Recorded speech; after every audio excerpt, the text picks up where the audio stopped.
Kenapa AT-ST dalam Star Wars selalu nampak lemah dan mudah dikalahkan? AT-ST atau All-Terrain Scout Transport adalah walker ringan yang digunakan oleh Galactic Empire.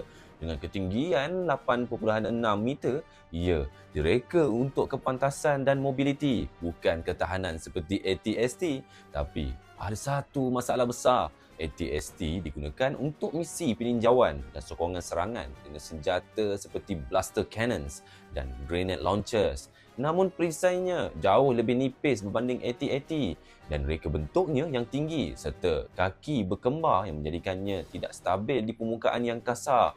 Dalam Return of the Jedi, kita dapat lihat bagaimana Ewoks menggunakan batang kayu dan batu untuk menjatuhkan AT-ST dengan mudah. Jadi, walaupun AT-ST lebih laju dan lincah, kelemahannya menjadikannya sasaran mudah jika tidak dilindungi dengan baik. Kalau korang jadi pemandu AT-ST, bagaimana cara korang akan menggunakannya supaya tak mudah dikalahkan? Sila komen di bawah dan jangan lupa follow untuk lebih banyak konten tentang Star Wars.